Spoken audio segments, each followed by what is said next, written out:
Luke chapter 20. Now it happened on one of those days, as he taught the people in the temple and preached the gospel, that the chief priests and the scribes, together with the elders, confronted him and spoke to him, saying, Tell us, by what authority are you doing these things? Or who is he who gave you this authority? But he answered and said to them, I also will ask you one thing, and answer me. The baptism of John, was it from heaven or from men? And they reasoned among themselves, saying, If we say from heaven, he will say, Why then did you not believe him? But if we say from men, all the people will stone us, for they are persuaded that John was a prophet. So they answered that they did not know where it was from. And Jesus said to them, Neither will I tell you by what authority I do these things. Then he began to tell the people this parable. A certain man planted a vineyard, leased it to vine dressers, and went into a far country for a long time. Now at vintage time, he sent a servant to the vine dressers, that they might give him some of the fruit of the vineyard. But the vine dressers beat him and sent him away empty handed. Again he sent another servant, and they beat him also, treated him shamefully, and sent him away empty handed. And again he sent a third, and they wounded him also and cast him out. Then the owner of the vineyard said, What shall I do? I will send my beloved son. Probably they will respect him when they see him. But when the vine dressers saw him, they reasoned among themselves, saying, This is the heir. Come, let us kill him, that the inheritance may be ours. So they cast him out of the vineyard and killed him. Therefore, what will the owner of the vineyard do to them? He will come and destroy those vine dressers and give the vineyard to others.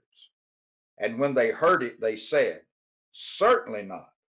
Then he looked at them and said, What then is this that is written? The stone which the builders rejected has become the chief cornerstone. Whoever falls on that stone will be broken, but on whomever it falls, it will grind him to powder. And the chief priests and the scribes that were there that very hour sought to lay hands on him, but they feared the people, for they knew he had spoken this parable against them. So they watched him and sent spies who pretended to be righteous, that they might seize on his words, in order to deliver him to the power and the authority of the governor. Then they asked him, saying, Teacher, we know that you say and teach rightly, and you do not show personal favoritism, but teach the way of God in truth. Is it lawful for us to pay taxes to Caesar or not? But he perceived their craftiness and said to them, Why do you test me? Show me a denarius. Whose image and inscription does it have? And they answered and said, Caesar's. And he said to them, Render therefore to Caesar the things that are Caesar's, and to God the things that are God's. But they could not catch him in his words in the presence of the people, and they marveled at his answer and kept silent. Then some of the Sadducees, who deny that there is a resurrection, came to him and asked him, saying, Teacher, Moses wrote to us that if a man's brother dies, having a wife, and he dies without children, his brother should take his wife and raise up offspring for his brother. Now, there were 7 brothers, and the first took a wife and died without children. And the second took his wife, and he died childless.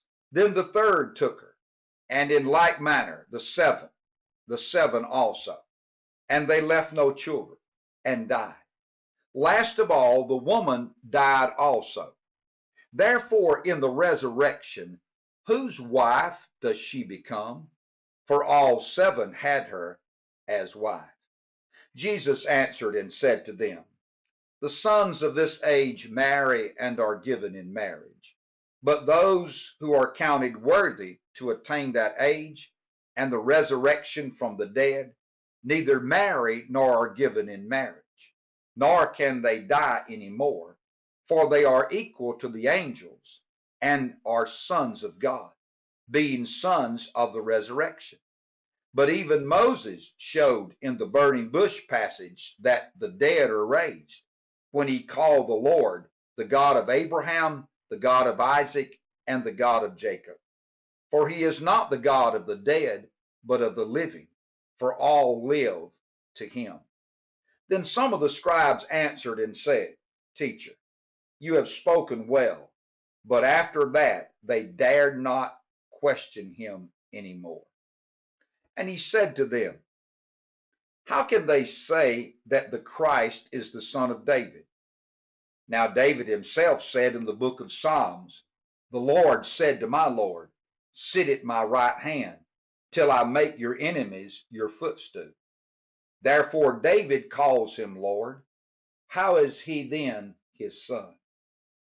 Then in the hearing of all the people, he said to his disciples, beware of the scribes who desire to go around in long robes, love greetings in the marketplaces, the best seats in the synagogues, and the best places at feast, who devour widows' houses, and for a pretense make long prayers.